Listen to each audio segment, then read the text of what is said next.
आओ बरेली के इमाम अहमद रजा को देखो, बरेली के ताजदार को देखो, इश्क के इमाम को देखो। खुदा की कसम पूरी जिंदगी नबी की अजमतों पे पहरा देते रहे इमाम अहमद रजा, पूरी जिंदगी नबी की अजमत की पासबानी करते रहे इमाम अहमद रजा। सुन्नियों के सीने तक इश्क की लो पहुंचाते रहे इमाम अहमद रजा। इमाम अहमद रजा किसी आम जात का नाम नहीं है। खुदा की कसम इमाम अहमद रजा हम सुन्नियों के पासबान का नाम है, हम सुन्नियों के ईमान के मुहाफिज का नाम अहमद रजा है, जिसने हमें अद्दौलतुल मक्किया दे करके इल्मे गैब की हिफाजत की है। उस जात का नाम अहमद रजा है, जिसने कंजुल ईमान दे करके हमारे अकीदे की हिफाजत की है। उस जात का नाम अहमद रजा है, जिसने लम्हा लम्हा गोशे गोशे पर अज़मत मुस्तफा की पासबानी करके हमारे ईमान की हिफाजत की है। उस जात का नाम अहमद रजा है। और बड़ी बात कहने लगा हूं, जिसने हाथ पकड़ के हमें मुस्तफा से जोड़ा है, उसी जात का नाम इमाम अहमद रजा खान। नारे तकबीर,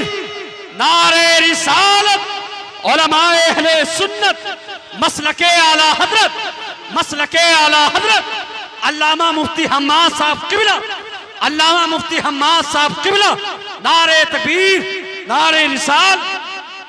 मुल्के सुखन की शाही तुमको रजा मुसल्लम, और जिस समत आ गए हो सिक्के बैठा दिए हैं। बड़ा आसान है आला हजरत पे भौंक लेना, बहुत आसान है उनके खिलाफ ये कल्लों को तेल लगा के जबड़े चला लेना। सुन इमाम अहमद रजा कौन है? खुदा की कसम इमाम अहमद रजा खान फाजिल बरेलवी के बारे में दुनिया जानती है कि वो चलते थे तो मुस्तफ़ा की अदा बन के चला करते थे, वो बोलते थे तो अदाए मुस्तफ़ा का तेवर बन के बोला करते थे, वो सोते थे तो लफ्ज़ मोहम्मद बन के सोया करते थे, वो जागते थे तो आँख खुलने के बाद सबसे पहले ये सोचते थे हुजूर बिस्तर से कैसे उठा करते थे। ओ यार, जिसने सारी जिंदगी नबी के इश्क में कुर्बान कर दी, वो इमाम जिस दिन से पैदा हुआ और जब तक कब्र में पहुंचा सारी जिंदगी नबी नबी के चिराग उसके दिल में चलते रहे। खुदा की कसम उस इमाम को जरा करीब से देखिए। जिंदगी के आखिरी अय्याम आए हैं इमाम अहमद रजा के, तबीयत खराब चल रही है, परहेज का खाना खा रहे हैं। एक दिन बैठे हुए हैं और आपके साथ आपके शागिर्द बैठे हुए हैं। इतने में एक बच्चा गुजर हुआ, कहने लगा मौलाना, कहा क्या बात? कहा हमारे घर दावत खा लेंगे? अल्लाहु अकबर। इतना सुना मेरे इमाम ने बच्चे की तरफ देखा, कहा बेटे क्या खिलाओगे? उसके दामन में पाक साग था चने का, कहा यही बनवा के खिलवा देंगे। अल्लाहु अकबर। बच्चे से आपने देखा, कहा अपनी मर्जी से आए हो या किसी ने भेजा है? बच्चा कहने लगा माँ ने दावत के लिए भेजा है। आपने फरमाया घर में कोई बड़ा नहीं था क्या? जैसे इतना कहा बच्चे की आंख में आंसू आ गए। बच्चा कहने लगा हजरत में यतीम हूँ, मेरे सर पे बाप का साया नहीं है, माँ मेरे सहारे घर में रह रही है और इस उम्मीद पे माँ जिंदगी गुजार रही है कल जब बेटा जवान होगा जिंदगी का सहारा बनेगा। कब मेरे बाप का साया सर पे नहीं है। मेरे इमाम ने इतना सुना, आपने बगैर सोचे समझे कह दिया बेटे हमें तेरी दावत मंजूर है, कब खिलाओगे? बच्चा कहने लगा माँ से पूछ के बताऊंगा। बच्चा फिर वापस आया। ये कोई दूर की बात नहीं है बल्कि बिहारीपुर पुलिस चौकी की बात है। उसी ढाल पे वो यतीम रहा करता था। बच्चा फिर सौदा गिरान आया, आके कहने लगा बड़े मौल साहब कहा क्या? मेरी माँ ने कहा है कल दोपहर की आपकी दावत है, कल दोपहर आके हमारे घर पे खाना खा लेना। अब सुनो इमाम अहमद रजा कौन है? अल्लाह अकबर। जब अगले दिन आया है, दोपहर का वक्त आया है, आपने अपने शागिर्द से कहा चलो कल जो बच्चा दावत करके गया था आज उसके यहाँ खाना खाने के लिए जाना है। जब पहुंचे हैं बिहारीपुर ढाल पे आला हजरत, वही उस बच्चे का मकान था। दरवाजे पे दस्तक दी, आवाज आई कौन? का बड़े मौल साहब आए हैं, कल दावत करके आए थे। इतना सुना बच्चा घर के अंदर से एक बोरिया लेकर के आया, टाट का टुकड़ा लाया। लाने के बाद कि आला हजरत की बारगाह में पेश किया। कहा लो मौलाना इसे बिछाओ और बैठ जाइए।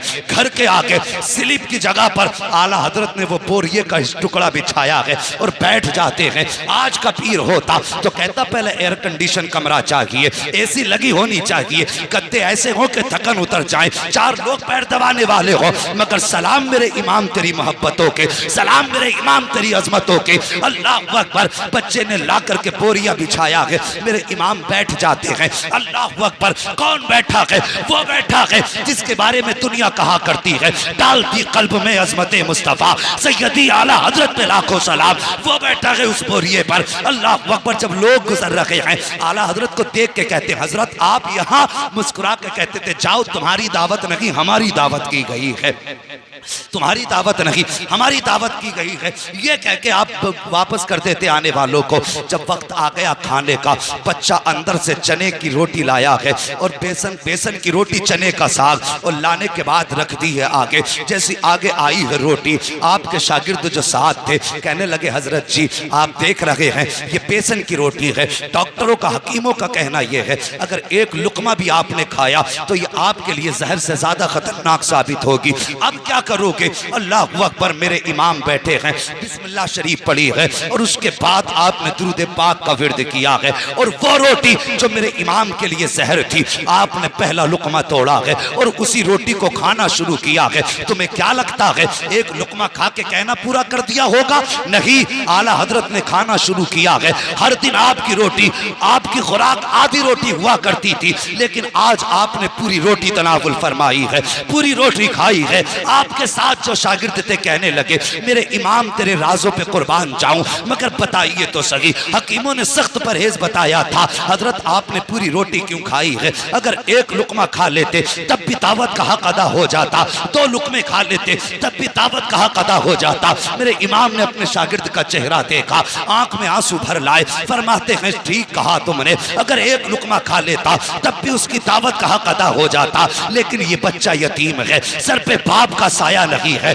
अगर मैं एक लुकमा खाता शायद बच्चे के दिल में ख्याल आ जाता कि हम गरीब हैं इसलिए मौलाना ने एक लुकमा खाया है, और अगर ये ख्याल आ जाता बच्चे का दिल टूट जाता का मौलाना अहमद रजा मुस्तफा का आशिक है, और मेरे नबी ने फरमाया है जो गरीब का दिल तोड़ देगा वो मोहम्मद का दिल तोड़ देगा, जो गरीब की दिल जोई करेगा वो मोहम्मद की दिल जोई करेगा।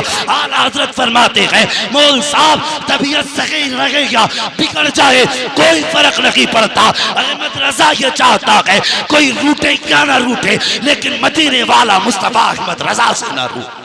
नारे तकबीर, नारे रिसालत, उलमाए अहले सुन्नत, मसलके आला हजरत, मसलके आला हजरत, हजरत अल्लामा मुफ्ती हम्माद साहब किबला, हजरत अल्लामा मुफ्ती हम्माद साहब किबला, नारे तकबीर, नारे रिसालत। अल्लाह अकबर। जहां गुफ्तार में सुन्नत थी वहां किरदार में भी सुन्नत थी। उन्होंने तबीयत की परवाह न की, मुस्तफ़ा की शरीयत की परवाह की। दावत देने यतीम आया था, इसलिए मेरे रजा ने अपनी जो खाना खाया उसकी दिलजोई के लिए परहेज की फिक्र न की। और खुदा की कसम ऐसी कितने वाकयात मेरे इमाम की ज़िंदगी से मुंसलिक हैं। और लोगों, मैं कहता हूँ हम नसीब वाले हैं जो खुदा ने हमारे मुक़द्दर में अहमद रजा रखे हैं। हाँ, नसीबों से मिला करते हैं। खुदा की कसम, हम जो इश्क है ना सीने में, आज जो सब शायर कहते हैं, हर मोमिन कहता है नात खानी मौत भी हमसे छुड़ा सकती नहीं, कब्र में भी मुस्तफ़ा के गीत गाते जाएंगे।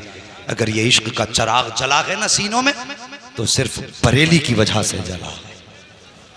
हाँ, बरेली की वजह से जला। मैं ज्यादा बड़ी बात नहीं करता, अरबाब मिंबर की तवज्जो चाहिए। बहुत बड़ा चैलेंज करने लगा हूं उन लोगों के लिए जो आला हजरत को मानने से इनकार करते हैं, जो उनके खिलाफ भौंका करते हैं। मैं कहता हूं एक छोटी सी बात, सिर्फ आला हजरत की तसनीफी कारनामे को हटा दो।